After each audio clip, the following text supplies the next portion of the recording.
I call the meeting of the San Juan Unified Board of Education to order. There are 3 closed session items on tonight's agenda. Student expulsions in 4 cases, Education Code Section 48918F.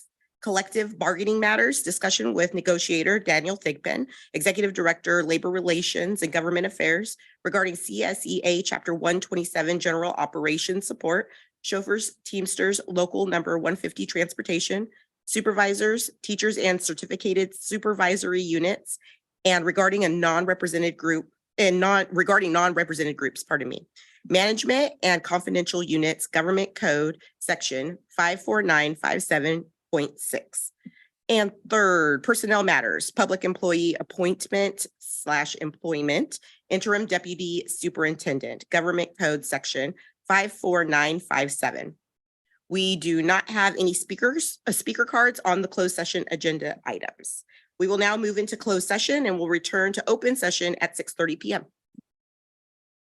I call the meeting of the San Juan Unified Board of Education back to order. The meeting is being audio and video recorded, and the recording may capture sounds and images of those attending this meeting. This recording will be posted on the district's website. Board meetings are being held in person in the boardroom at the district office, and the community is welcome to attend. The meeting may also be viewed on the district's YouTube channel where it's being live streamed. Please stand for the presentation of colors by the Casa Robles Fundamental High School Air Force Junior ROTC. Arm. Forward. March.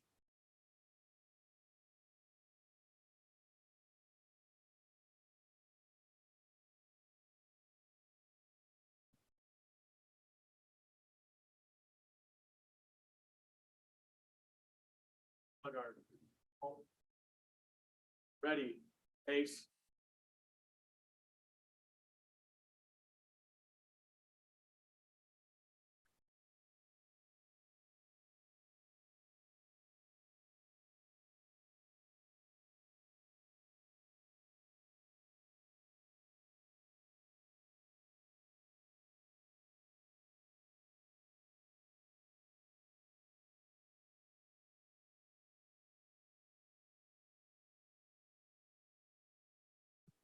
Ready. Pace. Form. Color guard. Ready. Pace. Present. Arms. Ladies and gentlemen, please join me. Pledge of allegiance. Pledge of allegiance. To the flag of the United States of America, to the republic for which it stands, one nation, under God, indivisible, with liberty and justice for all. Order. Arms. Ready. Pace. Forward. March.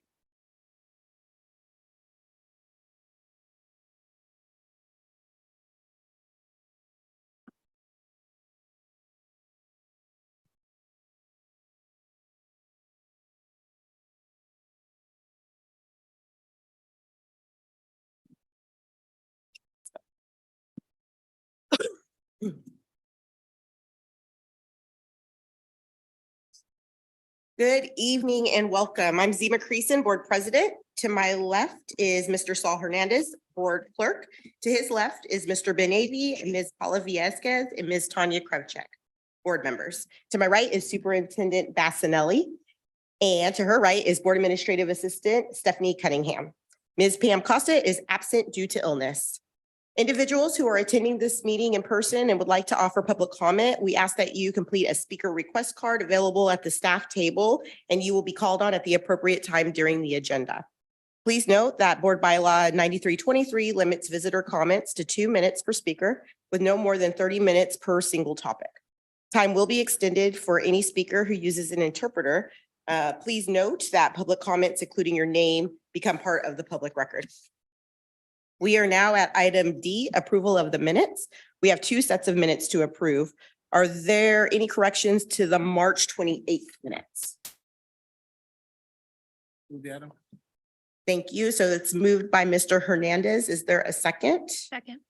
Seconded by Ms. Kravchuk. All those in favor say aye. Aye. Aye. Any opposed? That was unanimous. Motion passes 4-0 with one. Oh, I'm sorry. I need to abstain from that one. I apologize. Can we roll that back just for a minute? I need to abstain from that vote because I was not here due to illness. So the motion does pass 4-0 with one abstention. Are there any corrections to the March 31 minutes? Move the item. Moved by Ms. Viescaz. Is there a second? Second. Seconded by Mr. Avey. All those in favor say aye. Aye. Aye, that was unanimous. I was at that one. I was still sick, but I was there. We are now at item E1, recognitions. Tonight, we have 2 recognitions. Let's begin with the Week of the Young Child, Ms. Townsend Snyder. I'm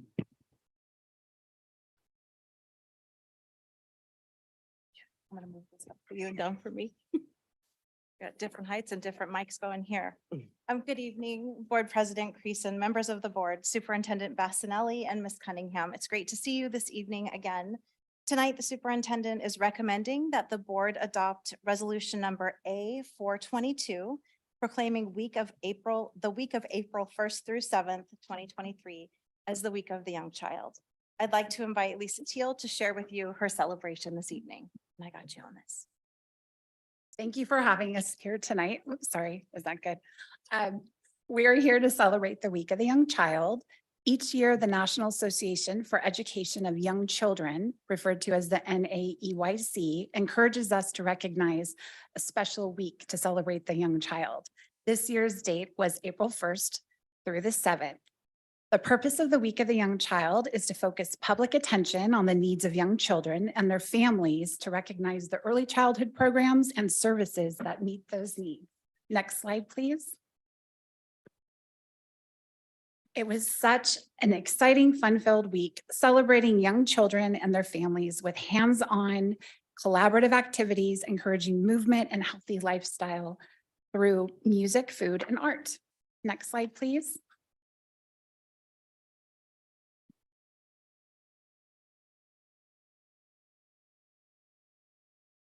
Next slide. Yes. This, let's go forward. We're going to go to slide 4.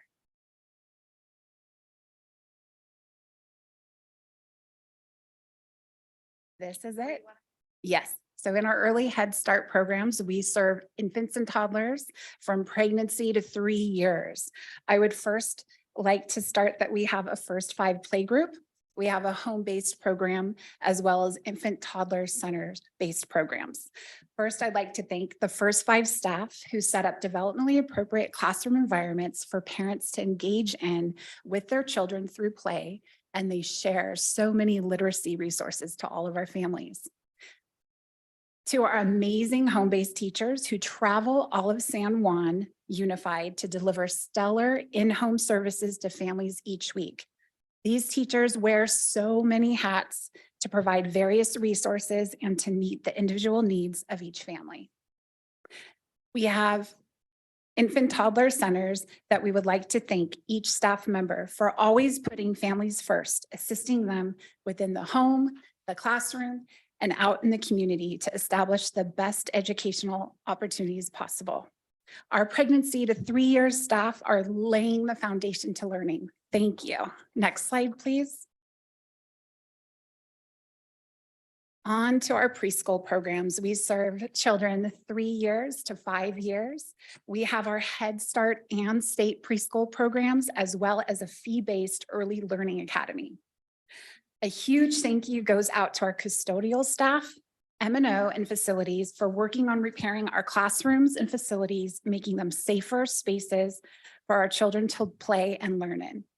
Thank you to Safe Schools, SJTA, CSCA for always supporting our ECE staff to ensure our quality services. The teachers, our teachers on special assignments, our TOSAs, our content specialists, our child development assistants, our non-instructional support aides, our bilingual instructional aides, our school community workers, our school nurses, and our health assistants.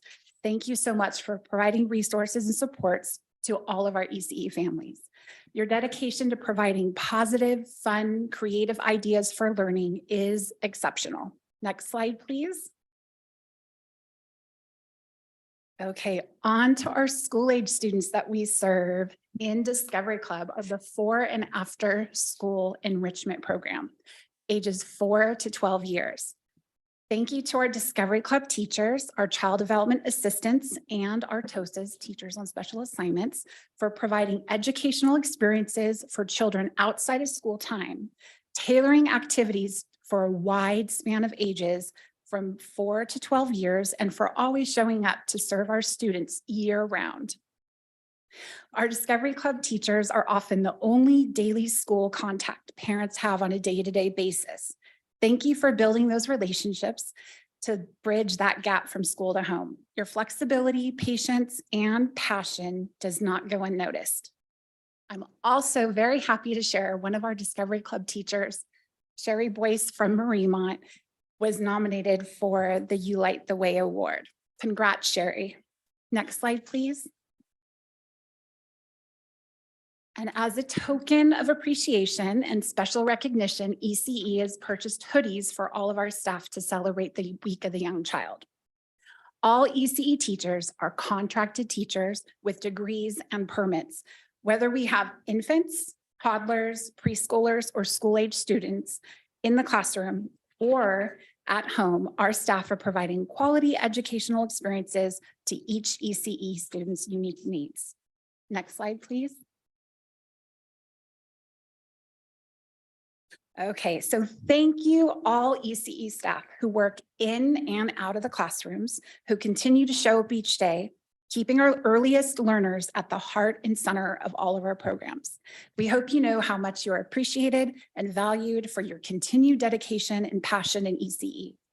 I look forward to coming back to share more information about ECE and about all of our programs. Tonight was just simply a quick snippet for us to recognize and appreciate our amazing students, staff, families in ECE. And I'd also like to take the opportunity, if there's any ECE staff, for us to give them a round of applause.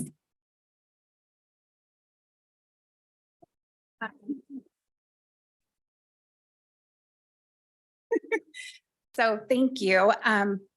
If you have any questions, I'd be more than happy to answer them. And if you would like to arrange a visit to come see our ECE sites, we would love to have you. Thank you. Thank you so much. Questions, comments from the board?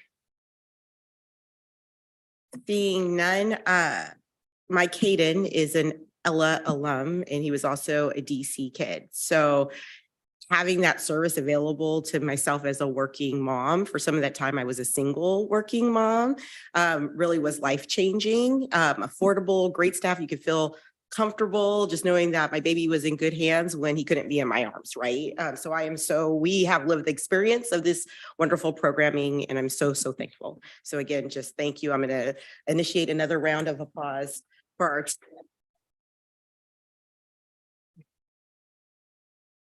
Thank you. Is there a motion to adopt resolution number A 422, proclaiming the week of April 1st through 7th as the week of the young child? So moved. Moved by Ms. Krejcik, seconded by Ms. Viescaz. All those in favor say aye. Aye. Aye, that was unanimous.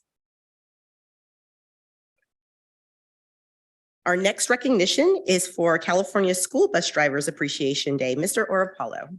Good evening, President Creason, board members, Superintendent Bassanelli, Ms. Cunningham. I'm here tonight to present the superintendent's recommendation that the governing board adopt resolution A 423, proclaiming April 25th, 2023 as California School Bus Drivers Appreciation Day. Annually, the fourth Tuesday of April, the state of California officially recognizes all school bus drivers for their continued and excellent services to the youth of the state. The district bus drivers are most deserving of this public recognition. And the district also traditionally adopts a resolution proclaiming the fourth Tuesday of April as School Bus Drivers Appreciation Day. I am pleased to have Robert Ozenberger, Director of Transportation, and Tabitha Stromberg, Manager of Transportation Operations, here tonight to accept this resolution and personally thank the board for their support of our bus drivers.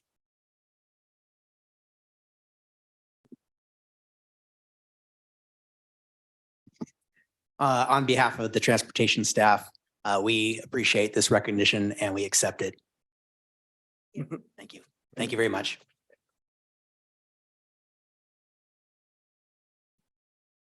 Any questions, comments from the board? Mr. Avey. I'll just say as much as you Let's wanted wait to. till you go green. There we go. Never have a habit talking. As much as you want to say thank you to us, thank you to you and all the bus drivers and all the people that work in transportation. That is an incredibly complex piece of work, getting everyone where they need to go. I can't even imagine scheduling that and trying to figure it out. So thank you all for what you do. It's a specialized area. Our students rely on you, and often it's the kids that need you most that rely on you. So thank you for all your work. Appreciate that. Thank you. Any other comments from the board? So I also have to note, so another piece of lived experience, my mama was a school bus driver. So I grew up living that dream and that life. So the school bus drivers will always have a very special place in my heart, and something I just want to uplift. Our drivers do much more than just drive. I mean, they are there for our kids, and our kids that receive bus or transportation services have special needs. And so it's more than just driving kids around. It's so much more. So thank you. Thank you to you. Thank you to your team for all that you do. And you will always have a very special place in my heart. So let's do one more round of applause. Is there a motion to adopt resolution number A423 proclaiming April 25th as California School Bus Driver Appreciation Day? So moved. Moved by Mr. Avey. Is there a second? Second. Seconded by Ms. Krivchek. All those in favor say aye. Aye. Aye, that was unanimous. We are at item E2, High School Student Council Reports. Tonight, we will hear from student representatives from San Juan High School and Encina Prep. Welcome, and let's begin with Zubin Tagore and Loyalty Watson from San Juan High School.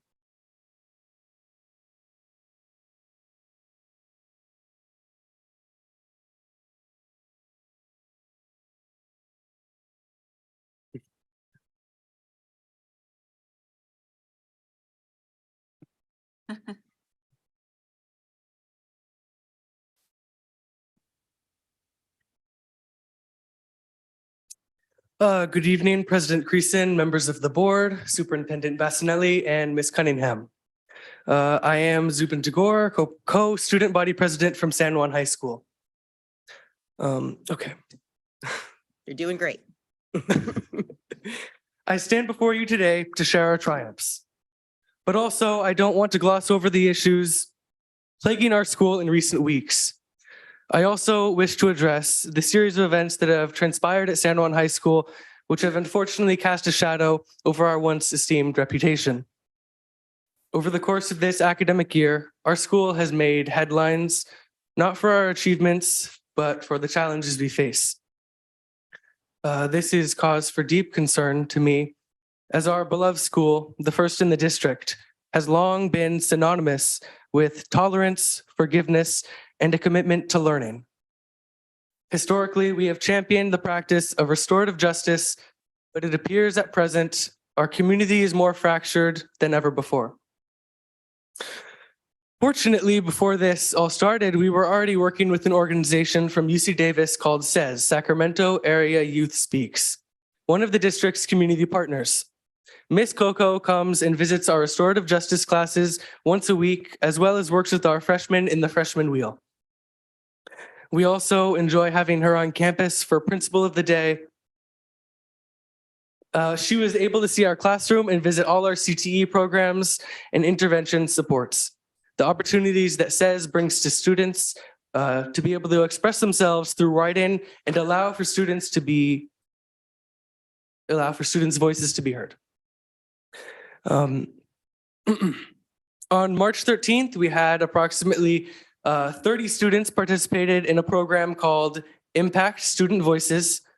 Students were able to speak directly with the Sacramento area community and policy leaders, including the first African-American U.S. Marshal for the Eastern District of California, Lasha Boyden, Sacramento County Sheriff Jim Cooper, and Chief Kathy Lester of the Sacramento Police Department, and several other law enforcement and county civic leaders. There were schools from all over the district, from other districts, and it was comforting to know we were all in the same place. There's still been a lot of struggling returning to a normal high school environment. Sports have been returning to normal and thriving more than ever. Currently, 31 student athletes have a 3.0 or better. Our school strives to never forget the student in student athlete. Students falling below a 2.5 are provided before school's tutoring to support them academically. Volleyball is third place in Sierra Delta League. Baseball is also currently third place in Sierra Delta. Girls softball is currently first place in their league. Our athletic director, Coach Fred, was named Coach of the Year by the Sierra Delta League and Spirit of San Juan. So we're very proud of him. In addition to sports, the arts are making a comeback to San Juan High School. Drama recently participated in a district-wide competition/festival and received the bronze trophy for one of the scenes. While we're currently working through some of the struggles on our campus, we're happy to announce that we successfully completed our WASC accreditation review. The recommendation from the committee was a 6-year accreditation with a 3-year review. We are focused on building up our community, increasing our academic rigor, and increasing parent engagement. Today, we also started CASP testing against my will and plan to be finished this process by the end of next week. We also have our junior senior prom happening soon. It will be a fully catered event on May 13th at San Juan. Also in May, student government is working on a car show / rummage sale / spring fling pool party all in one. And we're looking forward to that. We're also looking forward to graduation on June 2nd for our seniors. It's always an exciting time to share with families. Lastly, this Friday, we have a talent show in our auditorium. There are around 15 contestants / groups. It takes place at 7 p.m. and is free entry. So I invite the whole board and anyone else who would like to attend to come by. I can email additional details too. It's my hope we as Spartans and proud members of San Juan High School can redirect the spotlight onto the exceptional accomplishments taking place within our walls. Let us strive to ensure that our school is celebrated for its triumphs rather than being defined by the adversities we have faced. Thank you.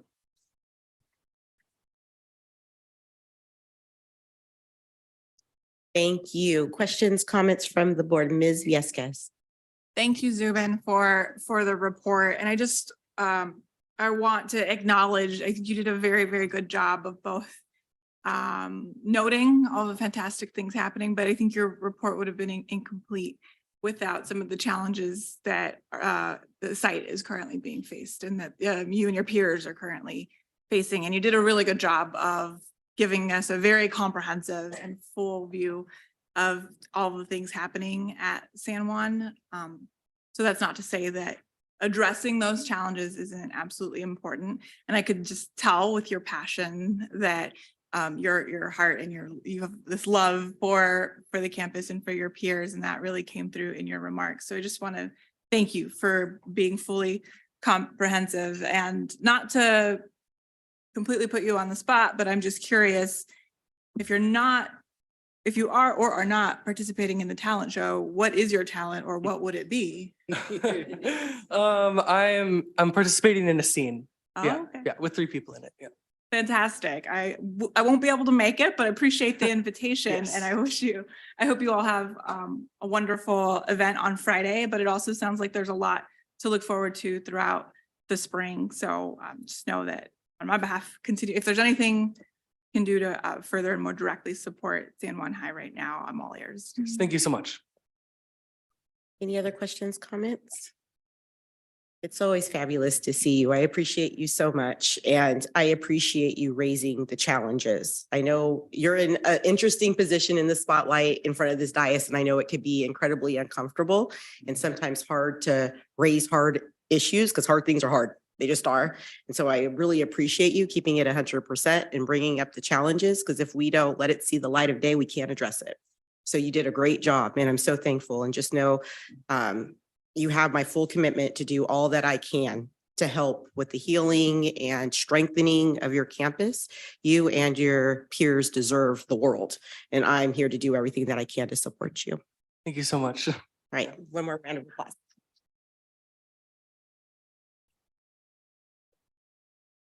Next, we will hear from Mel Somvang and Justin Orozco Ramirez from Encina.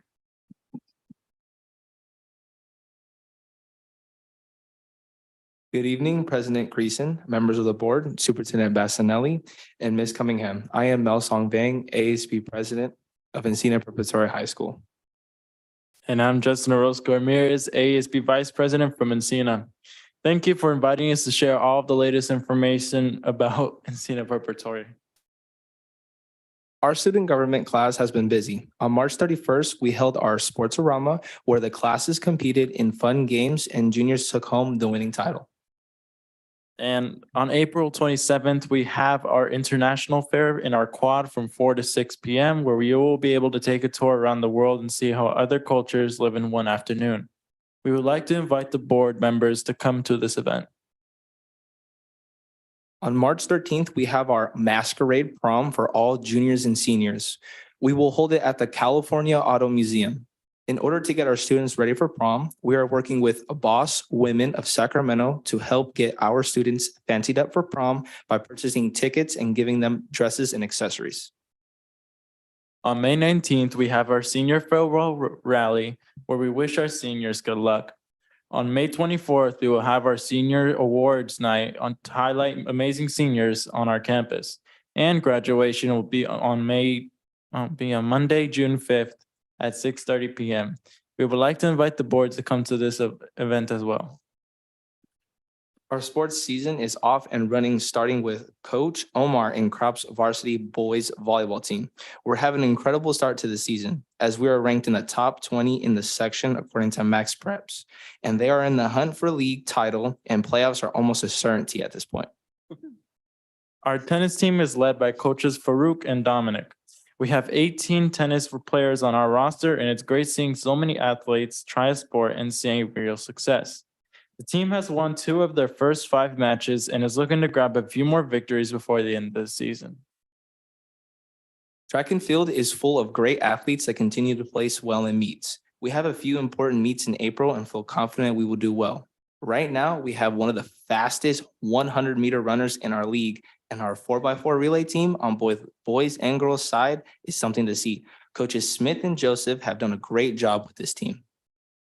Coach Milan's boys varsity soccer team made another appearance in the D6 playoffs, knocking off the #1 seed. After that, the boys lost a hard-fought match against a strong opponent, ending their season. Multiple players earned all league awards, and 2 players got on the league all-academic team with GPAs over 3.5. In academics, the mural class taught by Ms. Chacon recently finished their mural and preparing to hang up the panels on the exterior of the G-Wing. A reception is being planned to invite the community to see the students' work. We look forward to seeing students' artwork being put up around our campus. Our construction technology CTE classes taught by Mr. Rivas have been busy so far. While Construction Tech 1 is beginning a project using circular saws, the Construction Tech 2 has been learning how to create concrete forms for foundations and will move on to framing walls. Both classes are learning how to read blueprints and applying mathematics to construction. The ethnic study classes will be taking their students to an Indian Grinding Rock State Historic Park on May 26th. Our advocacy classes are continuing their college tours as well. We recently participated in San Juan's Principal for a Day. We hosted Lauren Pryor, a director at Black Youth Leadership Project. They visited classrooms, were out and about connecting with staff and students, and truly got to see what a day in the life of the Encina principal is about. We'd like to thank this board for this opportunity for updating you about the latest information about Encina Preparatory High.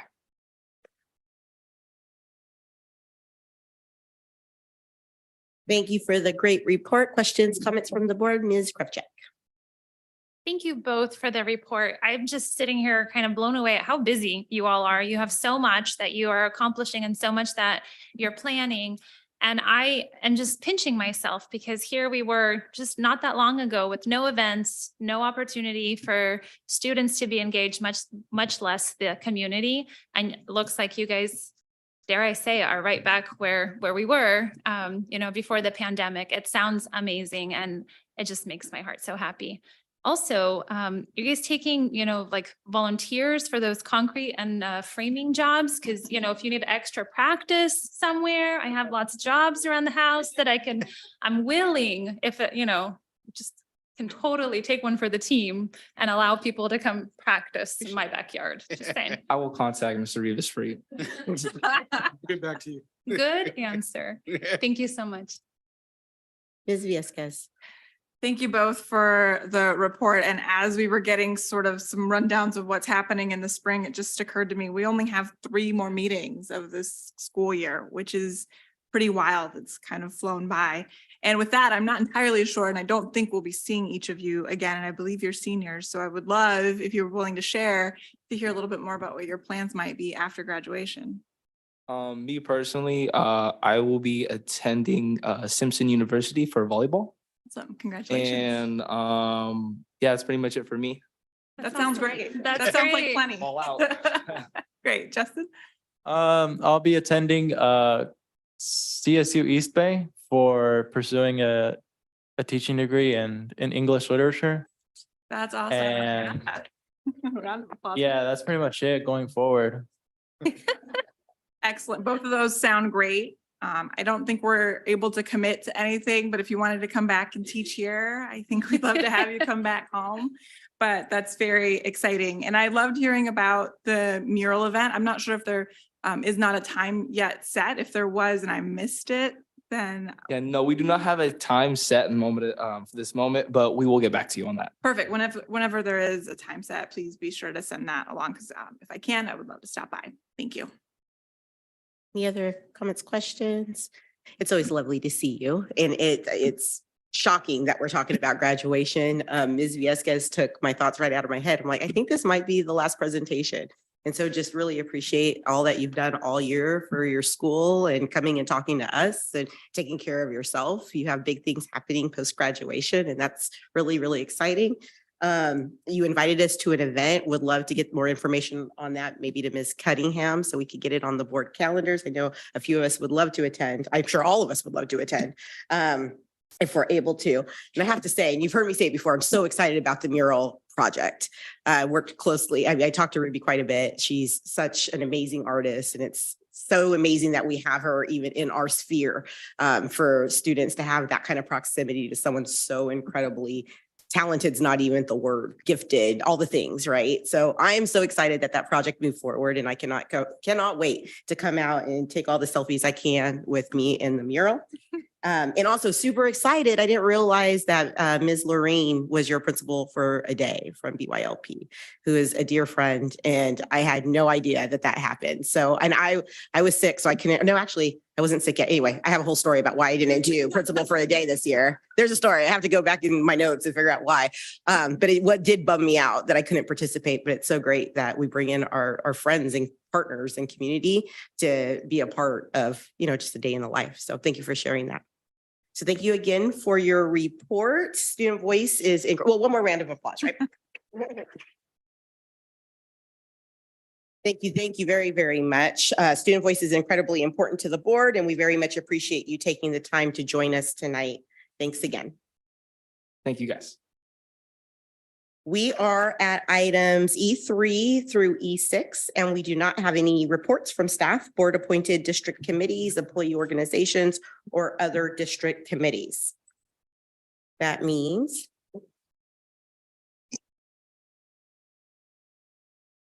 oh, okay. Do we have a report from curriculum and standards? Please. I apologize, Ms. Jenkins. Thank you. Good Welcome. evening, President Creason, members of the board, Superintendent Bassanelli, and Ms. Cunningham. My name is Mayel Thalen, and I am before you this evening to represent the Curriculum Standards Instructional Student Services Committee as the committee chair. The committee met on March 29th and reviewed 2 items before you that are on the agenda as agenda item I this evening. The 2 items are instructional materials adoption and new high school courses for the 2023-2024 school year. Each of those were presented by San Juan Unified Schools District staff. And after the committee held a thoughtful discussion, the committee unanimously decided to move both forward to the board this evening. With that, I just want to thank you, members of the board, for your time tonight. President Creason, I turn it back to you. Thank you. Thank you. Thank you so much for the report. We are at item E7, closed session expulsion actions. Mr. Hernandez. Thank you. The board voted unanimously to accept the hearing panel's recommendation of 3 stipulated suspended expulsions in case numbers M12, M51, and S41, and to accept as written 1 stipulated expulsion in case number M54. Also, the Board of Education took action in closed session to approve and ratify the temporary employment contract for interim deputy superintendent for Amy Slavinsky. The vote was unanimous. Present to government code, which requires a verbal summary of compensation and fringe benefits. Ms. Slavinsky temporary contract is effective April 12th, 2023 through June 30th, 2024, and provides for compensation in the amount of $255,758 annually. Ms. Slavinsky will receive the same health and welfare benefits and salary adjustments as other district administrators. Thank you, Mr. Hernandez. We are at item F, visitor comments. We do have speaker cards for general visitor comment. Comments are limited to 2 minutes. The clock on the screen counts down the time. Under the Ralph M. Brown Act, the board is not allowed to comment on items that are not on the agenda. So we are not ignoring your comments. We just can't respond to any individual comments. The superintendent can refer items to staff who can follow up with you. Ms. Rai, please facilitate public comment. Of course. First, we have Nicole Roman, followed by Dolores Cortez.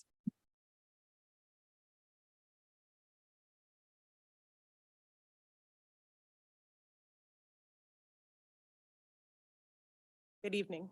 I've never done this before, so hi. Hi. My name is Nikki Roman. I am a parent of 2 students at Gold River Discovery Center. I am also a parent of 2 Discovery Club attendees, so I was very happy to hear the ECE comments earlier. And I am also a member of our Parent Teacher Organization Board. I am this year's secretary and last year's vice president. I'm here with regards to the board's decision to eliminate the vice principal position at our school for the 23-24 school year. I respectfully request that the board can reconsider this decision for several reasons. The vice principal is a vital position at all schools, but in particular, it is vital for the students and community in Gold River Discovery Center. We need this to succeed as a school. We need it to achieve student safety, inclusion, and academic well-being for our kids. If you aren't super familiar with our school, we are a TK through 8 school in Gold River. We have approximately 654 to 700 students. We have kids from 4 years old all the way up to 14. That's a really big range. That's 10 grades. We currently have a principal and vice principal who are an amazing team. We have an interim principal who became our permanent principal this year, and we have our first year vice principal, Miss Elizabeth Allen. These 2, brand new to our community, have made a huge impact this year in not only impacting our students' safety, their academics, and also helping our entire community heal from the challenges of distance learning and COVID-19. We need a vice principal to ensure that this safety continues.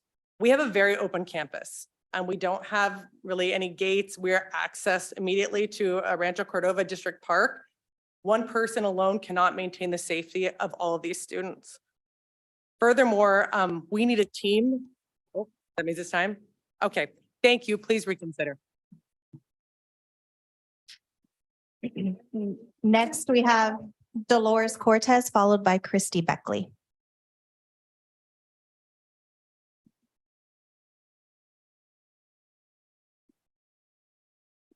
Hi, good evening. My name is Dolores Cortez, and my daughter is a 10-year-old daughter at Dead Elementary School.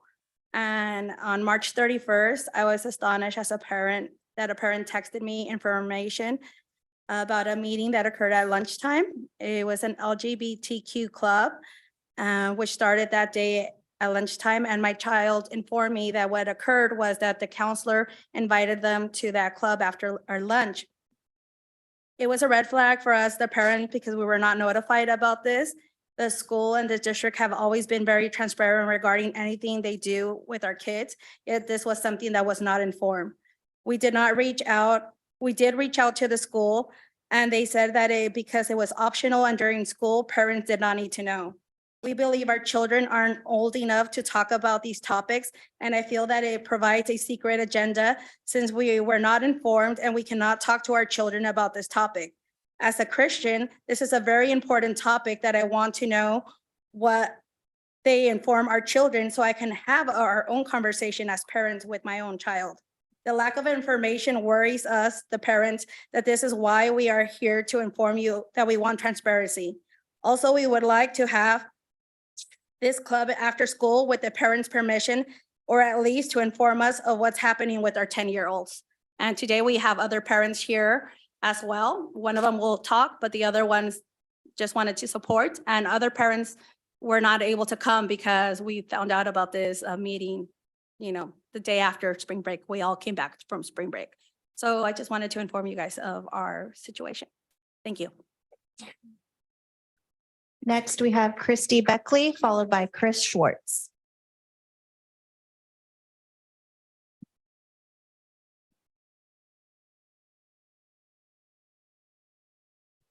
Good evening, ladies and gentlemen of the board. My name is Christy Beckley. I am a parent of 2 children who attend Gold River Discovery Club. I echo the sentiments raised by Nicole Roman and the other sentiments in the letters and the emails that you will be getting from Gold River parents who are very, very unhappy about the decision to remove the vice principal from that school. I don't know where the transparency or the notice was for that decision. This was the first I heard this week by looking at the PTO, an announcement from the PTO that this was happening. It's very upsetting to know that this happened without parent involvement or an opportunity to voice our concerns. What we were informed was that the vice principal was going to be removed because the enrollment was projected to be less than 700 students next year. I question the authority for that number. It seems rather arbitrary to me. A decision like that should be made on facts. I question whether the board has taken into account the unique needs of Gold River Discovery Center. It is, as Nikki said, it is a K through 8 with a middle school. One of the unique concerns is in that school, the highest achievers are leaving in middle school and they're going to Churchill. My daughter personally going into high school is going to be a carpool next year with 3 children who went from Gold River and went to Churchill last year. So my daughter is one of 4 that stayed behind. Now, instead of divesting Gold River from a vice principal, what you need to do is invest in Gold River. There are plenty of children who could make up that 700 number, but they're leaving for other opportunities. Gold River doesn't have a gifted program like avid readers, avid learners, rapid learners, or anyway, you get my gist. Next, we have Chris Schwartz, followed by Laureen Pryor.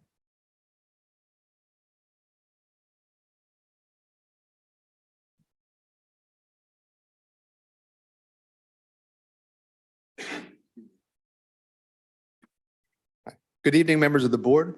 I'm Chris Schwartz, a father in Carmichael with 2 young daughters currently enrolled at Detterding Elementary. I'm speaking on behalf of concerned parents and community members. 3 weeks ago, my 10-year-old daughter came home and told my wife and I about the club that she was invited to that was being offered during lunchtime at Fridays. Turns out that the new club was a pride club for students who identify as LGBTQ+. It was clear to us that she didn't fully understand what the club was about, and she described how the discussion topics included sexual preference and gender identification. Again, she's 10. After hearing this, we were shocked because the school has always been excellent with communications about what is going on at the school. Yet for this new club, there was no information provided to the parents that was going to be offered to the children. After reaching out to the principal to learn more of why the parents were not informed, we were told that because it is offered during recess, it is optional and does not require communication with the parents or parental consent. We also received mixed messages about what the purpose of the club was intended to be. There doesn't seem to be any guidelines or structure in place for these children to facilitate a proper discussion. To be clear, I am not speaking against the LGBTQ plus community. Rather, what I'm concerned about is these children in elementary school are being exposed to age inappropriate content that robs them of their innocence and sows confusion. These young children have not even had sexual education in class yet. As a parent, it is my fundamental right to have these initial conversations about sensitive sexual topics with my child at the age and a manner which I determine to be the most appropriate and to be informed of the topics that are being discussed during school hours. I represent a group of local parents who oppose age inappropriate discussions being used in the classroom or at recess without any information being provided to the parents, and we'd like your help in correcting this.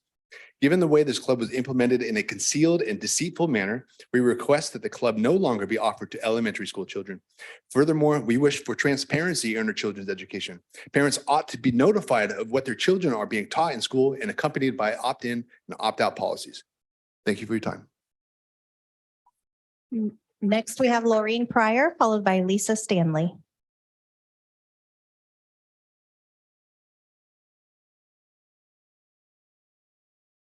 We absolutely come bearing gifts as we told you we would on our podcast yesterday. If you didn't hear Ms. Zima hold on, thank you. If you did not hear her on our podcast yesterday, we invite you to go ahead and go listen because we had a great conversation about equity and the role we are trying to play, the role that we hope your district is trying to play in the support of your students who need you most.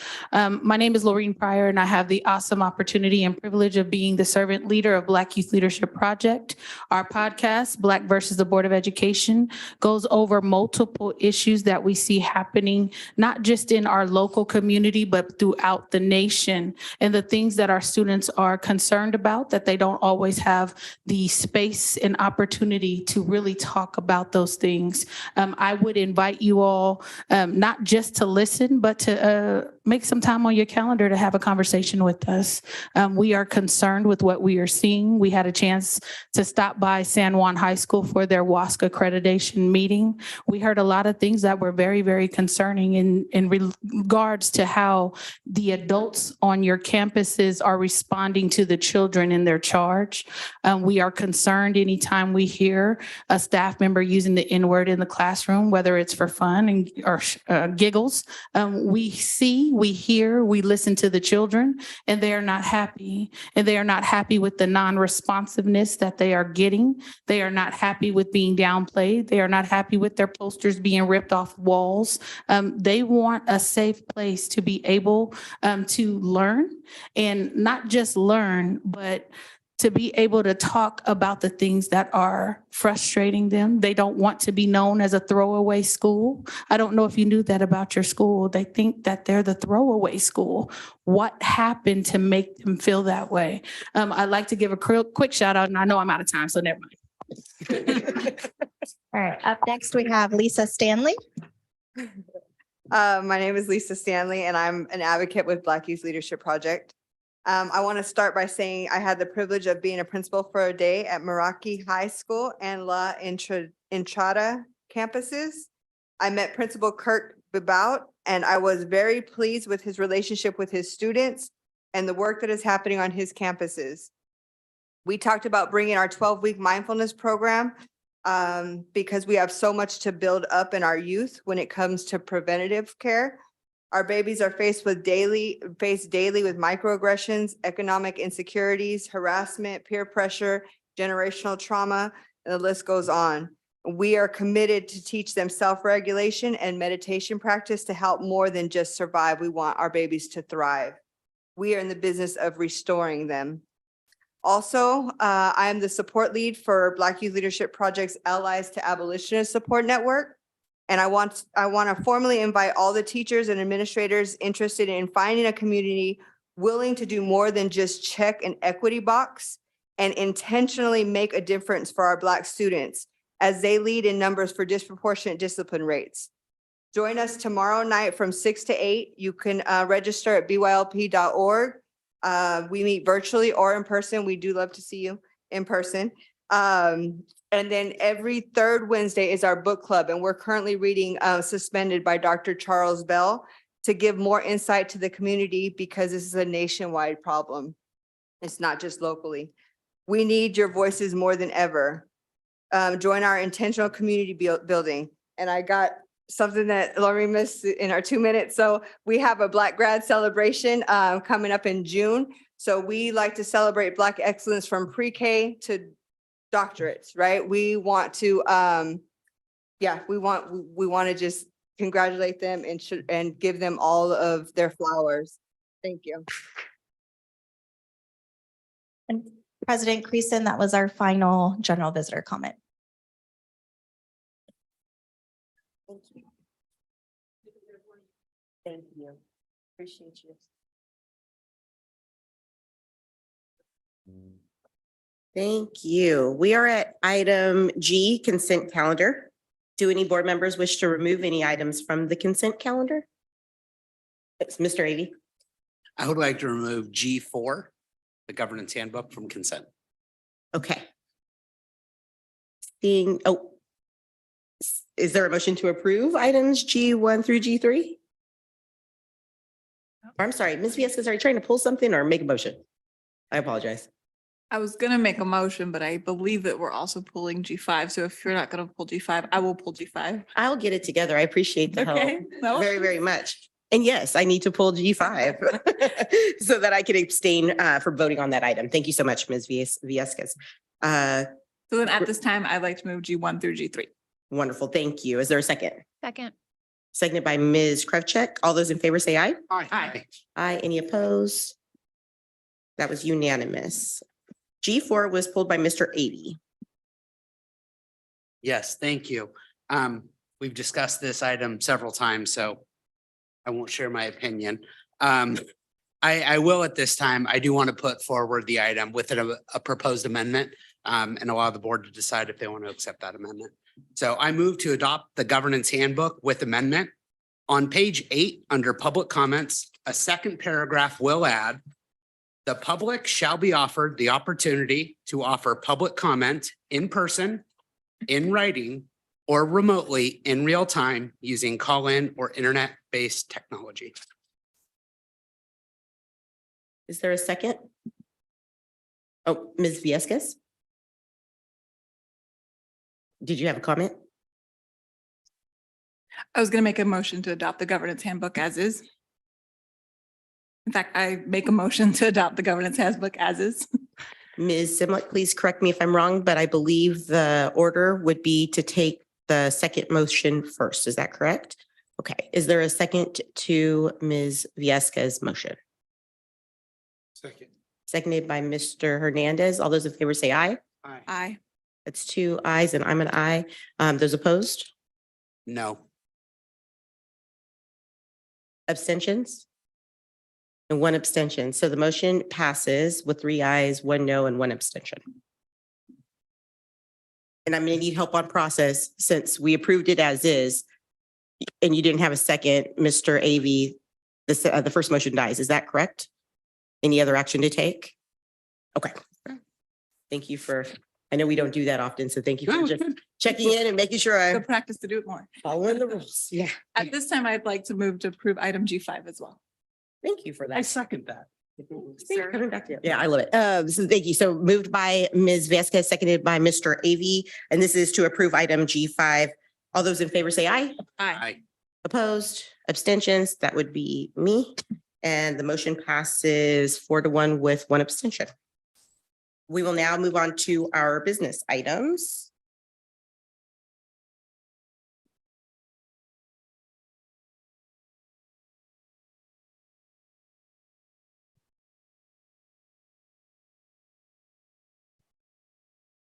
All right, we are on item I1, instructional materials adoptions. Ms. Stepp.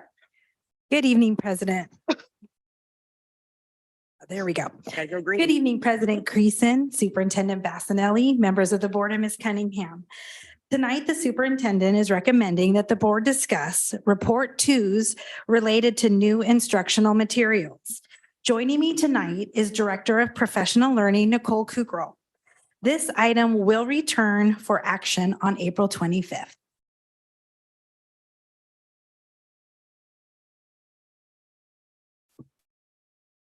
Good evening. Before I begin, I'd like to introduce our team of program specialists who oversee various content areas and who facilitate all of our curriculum adoptions. With me tonight are Paula Bauckham, Health and Science, Heather Brandt, English Language Arts and History, Social Science, Liz Julienne, Math, and Nicole Naditz, Instructional Technology and World Languages. This evening, we are pleased to bring forward a number of instructional materials recommendations for adoption in our core content areas. During this presentation, the team will share the process they use to support all of their committees through a thoughtful analysis of the content of the materials and the feedback the team received about the materials from staff, students, and families.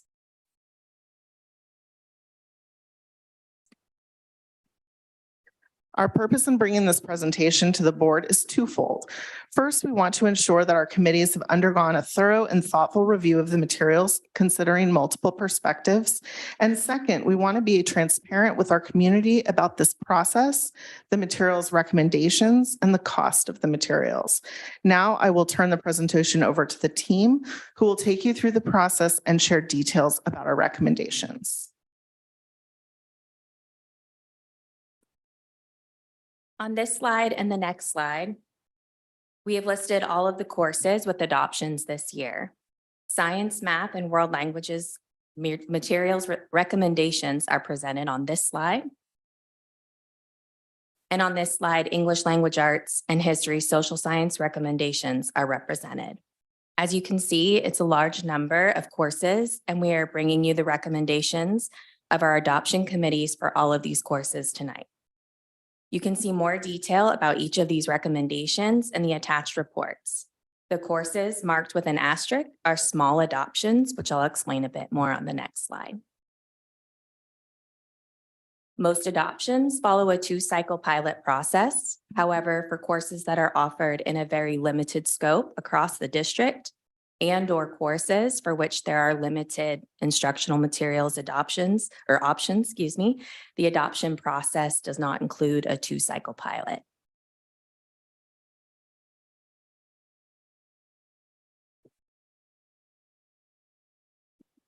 Whether a course uses a 2-cycle pilot or is a small adoption, the materials considered are all evaluated based on the criteria you see here. More detail for each of these categories can be found in each of the report 2s. In order to evaluate materials, Professional Learning and Curriculum Innovation, PLI, uses a standardized process. This begins by recruiting and selecting adoption committee members.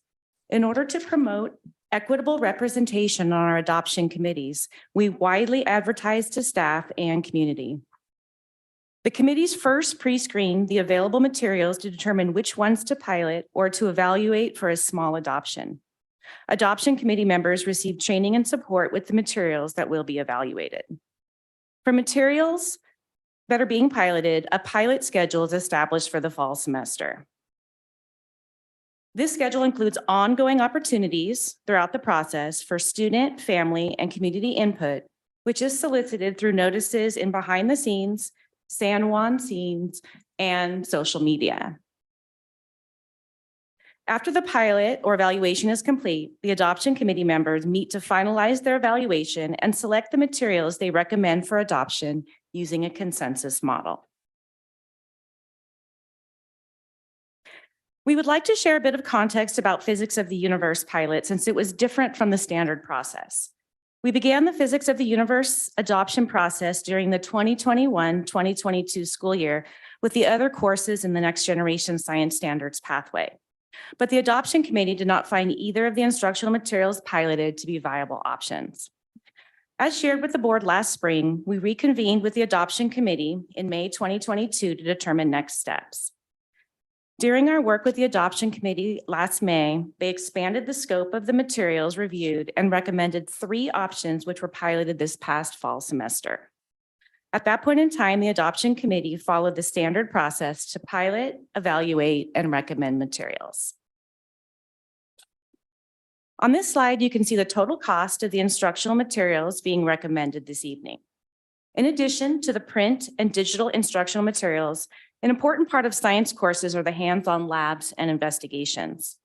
As part of the recommendation, the Physics of the Universe Adoption Committee has included classroom equipment kits that are integrated with the recommended instructional materials. This slide also shows the cost for the ongoing lab supplies needed for the life of the adoption in each of the science course materials recommendations.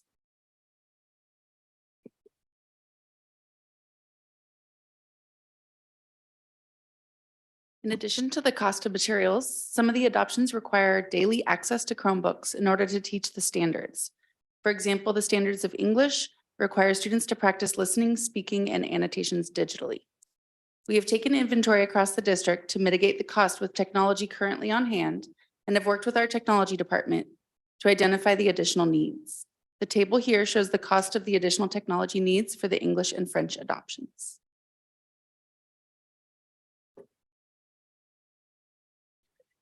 Teachers will have the opportunity to receive training from the publishers, as well as time for planning and collaboration with colleagues across the district. This opportunity for collaboration is intentionally provided so that teachers can develop supplemental resources and additional scaffolds that the piloting committees identified as being helpful for instruction based on their experiences with the recommended programs. While some publishers provide implementation training for free upon adoption, not all do. Physics of the Universe has a separate $2,400 cost for publisher training. Taking all costs into account, the total for this year's adoptions is just shy of $6.3 million. In your copy of these slides, you can see the cost for materials and equipment broken down by course. Those slides come after the questions slide in your copy. At this time, we are happy to respond to any questions that the board may have. Thank you so much. Questions, comments from the board? Mr. Avey. This presentation, this aligns with the recommendation of the Curriculum and Standards Committee? Yes, This it is the does. same. Okay, great. I just want to say thank you. I know an incredible amount of work went into that, both on the professional staff side and also with the Curriculum and Standards Committee. I appreciate both of you bringing this forward, and I appreciate the recommendation that we received. I think this is a good example for me of how we can engage our committees in a really meaningful way so that they can help inform our conversation. So I'm appreciative of both sides of the process. Ms. Viescas. Thank you for bringing this forward. I had one question on the physics of the universe piece. One of the limitations noted in some of the background information that we have is around the teachers requiring that additional training. And I know you covered that that's part of the cost, but I wanted to make sure that that is sufficiently, that kind of additional training does in fact address the concerns noted here and kind of does so sufficiently in accordance to the practitioners and the I review. believe it does, and we're partnering with the publisher and also working collaboratively with our adoption, all of our physics teachers across the district, and almost all of the physics teachers within the district are part of the pilot process, which is quite remarkable. We have almost all of our schools represented. So I feel like they are very invested in the process of, collaborating and making sure that it is well implemented. Great, thank you. Thanks. Ms. Kravchuk. Thank you all for the presentation and for all the work that goes into this. It's quite a bit of new curriculum that is being adopted, and I know it's an incredible amount of work.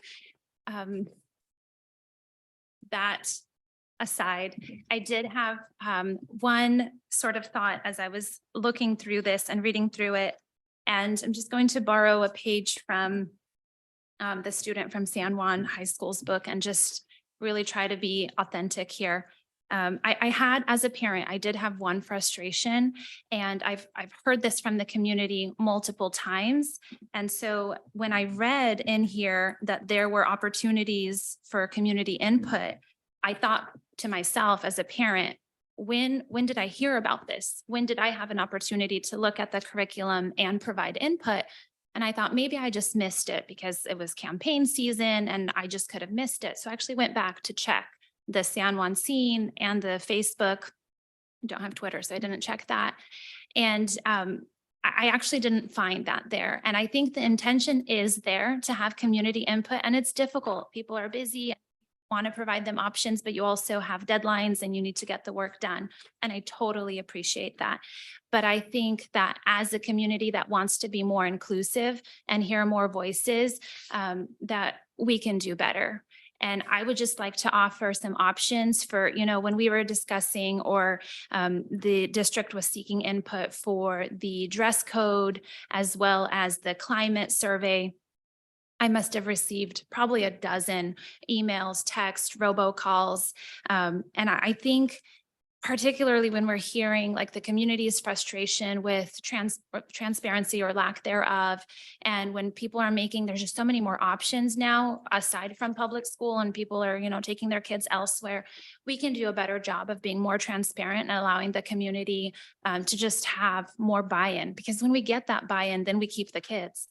So I would just like to encourage us to be more open about this during the next cycle and look at ways where we can actually additional ways where we can solicit that input, particularly those same ways that the district distributes information now, but also maybe site councils, PTAs or PTOs, and just on the local school level. So just something for you to consider. Thank you so much. Thank you. And Nicole, do you want to just elaborate a little bit on the communication tools that were used and also our conversation and your next steps in engaging the committee around communication practices? Absolutely. Thank you for that, Superintendent Basanelli. We do use all of the district communication tools that are available to us. And we also want to acknowledge that our team would like to see more community engagement in the process. So we definitely hear your concerns, Ms. Kravchuk, and are working to resolve some of those challenges that we ourselves face. One of the next steps that we are taking as a committee, I've already worked with Ms. Thalen, our chair for the Curriculum and Standards Committee, to agendize an item for our May 3rd meeting to really gather some input from our committee, our Curriculum and Standards Committee, about more creative ways that we can engage the community so that they do have more avenues to engage with us in the curriculum adoption process. So we are looking forward to that conversation. Per Mr. Avy's point, we do find the Curriculum and Standards Committee to be a really helpful group, thought partners really for us in our work. So we appreciate your feedback and also share your concerns, to be quite frank, about community involvement. We'd like to see more as well, and we'll be working toward that end. Thank you. You're welcome. And just to build off of that, we probably also have additional opportunities to work with our other committees such as DLAC, CAC, to also engage and gather input and ideas on how to broaden our outreach too. Absolutely. I think those are great ideas. Before we move off of this item, I'm just going to jump in just because it's a piggyback. Can you share some actions that were taken can you just share what we did do to try to solicit feedback? Absolutely. I'm going to turn that over to Heather Brandt, who will share with you the communication tools we've used. Thank you. Thank you. So we started out, we did an all call for committee members through behind the scenes, through San Juan Scene. We did social media. We've reached out to our committee members to reach out to their local, like for our teachers and staff members. We had a community open house in October of last year, and then we make ourselves available all year long by appointment for anyone who wants to come see the materials. In addition to that, we've also engaged our Curriculum and Standards Committee and made them aware of the opportunities to also share in their networks. And we have had members of Curriculum and Standards this year come and view the materials, one as recently as last week. So there are lots of ways that we are currently engaging our community, but as I mentioned before, and we agree that we're open to creative ideas and we'll be definitely seeking those out. Thank you, Ms. Grayson, as well. Ms. Kravchuk. All right, follow-up question. Regarding the open house, it was at the particular location. Is that, what would it cost or how difficult would it be to allow that window to be longer or maybe visible in more places than just the one location? And it wasn't a known, I assume it's your office, maybe? It's the PLI offices, yes, Okay. which are House of Choices. It wasn't a location that was known to me. So like maybe the district office or something, or maybe maybe this is crazy, but one per area. So parents don't have to drive as far. And then if just kind of what are the options there? Is it inhibitive in terms of cost or could we do more in that regard? I think, yes, we can, and there are challenges. So to both of your questions, the answer is more complicated and nuanced. However, I will say some of the challenges that we face in terms of having them in different areas would be access to materials and just having the materials, first of all, having enough materials to kind of station in different areas, because that does, that is an additional cost on publishers. And so we get them to agree. I think another challenge that we have usually when we invite families in to view the materials, we also like to kind of be with them to answer questions. And so to be able to have the materials available in person, but also staff on hand to be able to answer any questions that parents may have is helpful. One way that we've tried to address that concern and make the materials more widely available is to promote and provide digital access to families to the student materials, so they can request that and then we can provide it. And then of course, then be available through email or other means, phone, et cetera, for questions about them. So, we've definitely talked about the idea of having the materials available in different locations, but maybe not simultaneously, maybe in different evenings or events where we could have staff on site that would be able to respond to any questions that families might have. Thank you.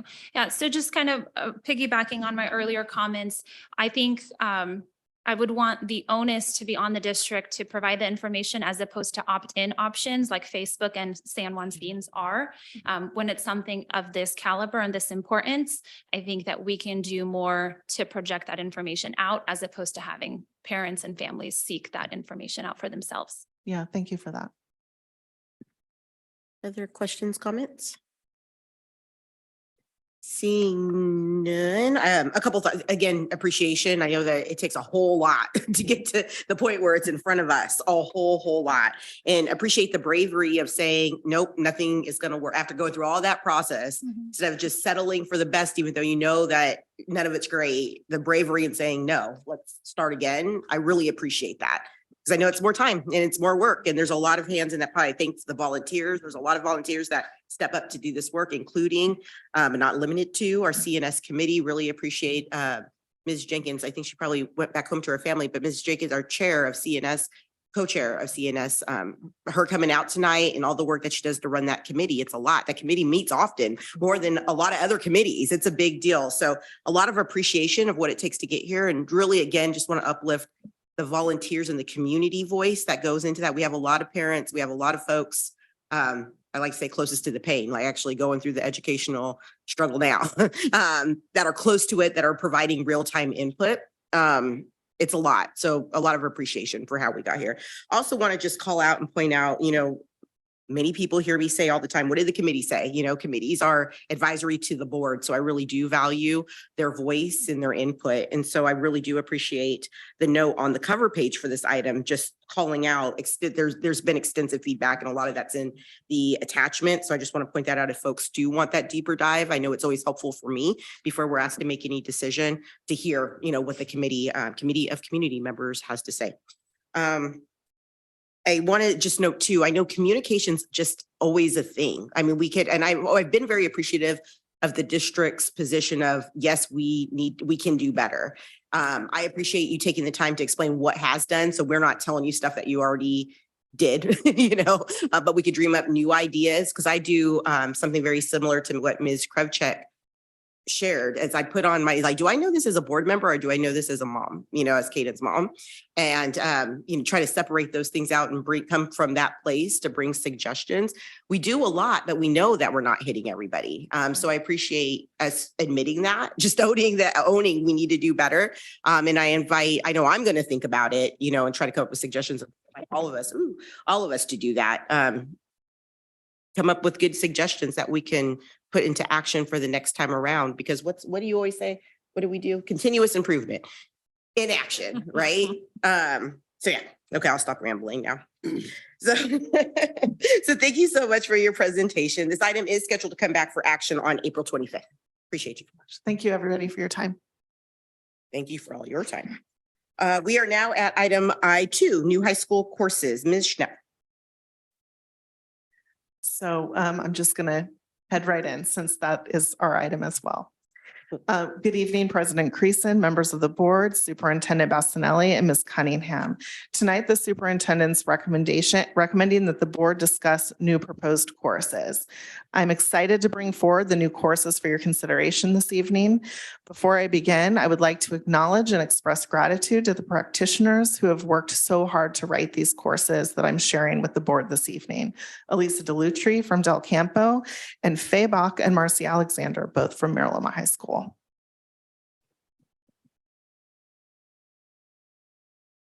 Over the last 5 years, the PLI department has brought 47 courses forward to prepare for the additional high school graduation requirements and to establish new career technical education pathways. Because a large number of courses have already been approved in the past 5 years, we have seen a bit of a decline in the number of new courses that are being created annually. New courses respond to meeting students' interests and needs that arise and evolve at school sites. You can see here the process we use for approval of new courses. The process begins with the initiator. In this case, all of these courses were initiated at the site level and submitted by early December to the PLI department. Before submission to PLI, they are reviewed and approved by relevant site staff, including the department chair and principal. Once the course comes to the district, our staff in several departments reviews it and prepares the recommendation for courses to take to curriculum and standards and the board. Our goal for these courses is to support our graduation requirements and students' A through G eligibility by offering a wide range of relevant student-driven choices. We are moving 4 high school courses forward this evening. 2 are math courses, which support and prepare students for college level math. These courses were initiated by Del Campo High School. 2 are electives at Mariloma High School. You can view the course descriptions in your board packet for more information about each one. Also coming forward to you tonight for your consideration is 1 adult education course. It is not typical for adult education courses to come to the board for approval as they are not credit bearing, nor do they appear on any transcripts. That being said, the California Department of Education does require courses to be approved by a district's Board of Education in order for state funding to be used to support the course. Currently, this course is being supported through our adult education department using supplementary discretionary funds, but the administrator of that program would like to be able to use state funding to support this course on an ongoing basis. This course is designed to support community members in passing the CBEST, which is one requirement that is used for guest teacher eligibility. When we brought this course to curriculum and standards, they expressed excitement about the possibility of providing additional supports for people in our community who may want to be guest teachers in our district. And that concludes our presentation. At this time, President Creason, I'm happy to respond to any questions the board may have. Thank you so much. Questions, comments from the board? Mr. Hernandez. Thank you so much. And I appreciate that the fact that they were initiated by our teachers. Here's my comment on this, and you've heard me say this before. Here we have 2 teachers, outstanding teachers, one at Del Campo and one at Mariloma. And I'm assuming that these classes are going to be great and they're going to benefit 2 of our high schools. My comment would be, how do we then, if it really does help these students, take that to our other schools? And I know that that's a process, but I don't ever want us to stop thinking about that. Absolutely. Okay, thank you. Thank you. Mr. Avey. Thank you.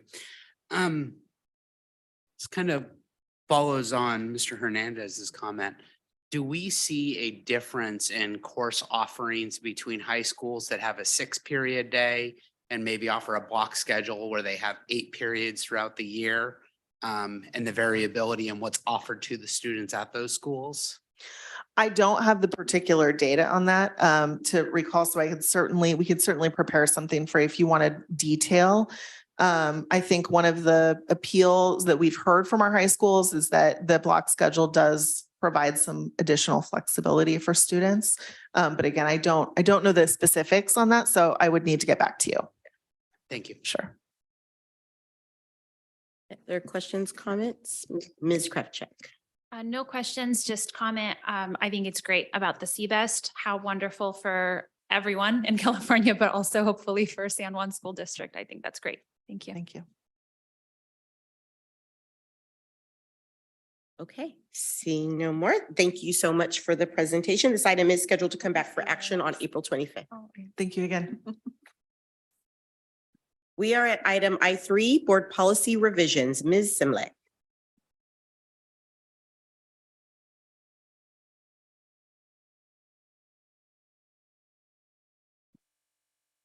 Thank you. Thank you. And good evening, Board President Creason, board members, Superintendent Bassanelli, and Ms. Cunningham. The superintendent is recommending that the board discuss and review the proposed revisions to four board policies, the 0410 discrimination and district, non-discrimination in district programs, 5145.3 non-discrimination harassment, 5146 married pregnant parenting students, and 6142.7 physical education and activity. Most of the revisions have been made to respond to concerns from the federal program monitoring process, and some are just to clean them up and to bring forward language that needs to be in some of the older policies. Can answer any questions. Thank you. Any questions, comments from the board? Mr. Avey? So I noticed in the non-discrimination policy and the harassment policy, one of the primary changes is specifically adding Boy Scouts of America by name to those policies. I think from what I understand, that's federally mandated. Could you help me understand why we're adding those? Right, it's actually from, it's called Title 20 USC Code 7905, where it's required to have that language in there. And it is part of the requirements when we go through some federal monitoring, which we're not doing right at this moment for this certain thing, but because we saw it and we were revising this policy, we needed to add it, because if not, they'll call it out on us when they do monitor us.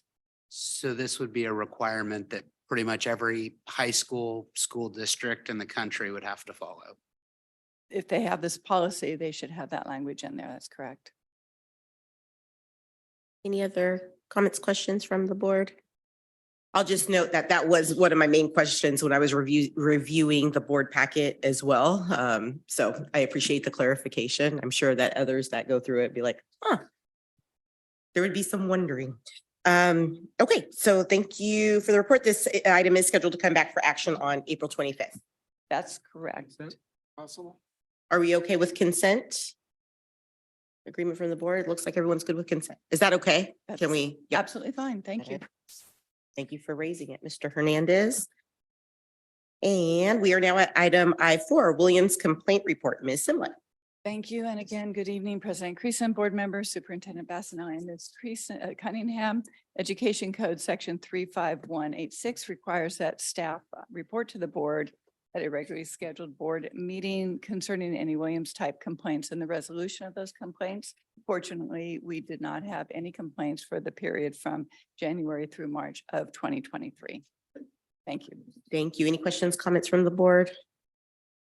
Thank you so much. Thank you. We are now at item I5, presentation of the initial bargaining proposal for the San Juan Teachers Association successor contract 2023 to 2024. Mr. Thigpen. Good evening, President Creason, board members, Superintendent Bassanelli, and Ms. Cunningham. I'm here to present the initial bargaining proposal for the San Juan Teachers Association successor contract. Their proposal was presented to the board for discussion on March 28th, and I'm happy to answer any questions you may have tonight. Any comments, questions from the board? Being, oh, this is down. Okay. Seeing none. I apologize. So just need to confer.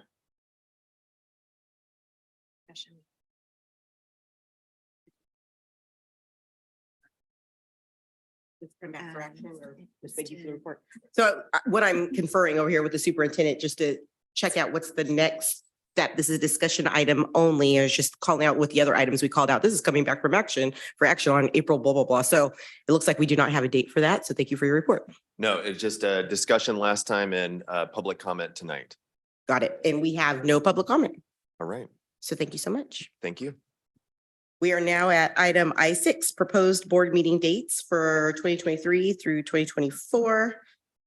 We have no public comment. Do any board members have any questions or comments? Is there a motion to approve the board meeting dates for the 23-24 school year? So moved. Moved by Ms. Viescas, second. Second. Seconded by Ms. Krivchek. All those in favor say aye. Aye. Aye. Aye, that was unanimous. We are now at item I7, committee representatives. The trustee area 7 vacancy has resulted in 3 committee representative openings. Representative on the Citizens Bond Oversight Committee, alternate representative on the Special Education Community Advisory Committee, and representative on the City of Citrus Heights Education and Community Programs Committee. Do any board members have interest in filling any of these positions? Ms. Viescas. I was the alternate for the Citizens Bond Oversight Committee. Unless there is significant interest in filling the main position, I'm happy to move into that main position and we would then adopt, I think, an alternate this evening. I would be happy to serve as the alternate in that. If my colleagues would be okay with that. Sounds great. Thank you. Any other, Mr. Avey? I was just gonna say, I would be interested in the Citrus Heights Education and Community Programs Committee until such time that a new representative for Citrus Heights is elected. Seeing agreement? Great. Mr. Hernandez? Yes. Oh, yeah. Well, you're green, so I didn't know. I'm sorry. I support Mr. Avey. Okay, so I am the liaison to CAC, Special Education. Any chance I could get an alternate? And the reason why I really enjoy serving on that committee, but as board president, there are some conflicts that just come up that I have to go to something else and I don't want to leave them hanging. So I would really, really appreciate if I could get an alternate for that committee, if anyone could. I promise I go as much as I can. I can do. Sorry, Ben, you can have it if you want it. No. Sure. What? I'd be happy to be the alternate. Thank you. I was like, I'm gonna let No, you guys work sure. that out. No. I appreciate that very much. Okay, it doesn't look like we need to, there's no need to take action on it. It just is, right? Okay. All right, great. We are at item J, board reports. Are there any board, I'm sorry, Ms. Kravchuk? It just says for action, so I just want to Oh. confirm that we don't have to vote. We need to vote. Well, I'm looking at Ms. Simlick. Do we need to take action on committee assignment? Committees. It's no form. I think our action. Okay, Just doing it. Yeah. I think- thank you. But I I know need that all the help too. I can get. So I appreciate, just call up the things. We'll work it out together. We are at item J, board reports. Are there any board reports? All right, I think my report is I feel horrible anytime I cannot step up and do my duties as board president. And there was one day I couldn't make it to a board meeting because my COVID positive results. I was doing everyone a favor for not being here. And you could see some of the fog still happening, but I really apologize that I was not here. And I very much appreciate all the time and attention it took to allow me to participate in this special meeting via phone. So thank you very much. And I appreciate everyone that stepped in to make it work. I also had to cancel quite a bit of appearances and showing up to things. So thank you to everyone that stood up, and Ms. Cunningham that had to do so much rescheduling for me. I know it's a whole lot when your board president is out. So I apologize. I'm here. And I will try very hard for that to never happen again. Ms. Krivchek. I do not accept your apology, and I thank Good. you on behalf of the board Yes. for not being here. Yeah. Appreciate that. Thanks.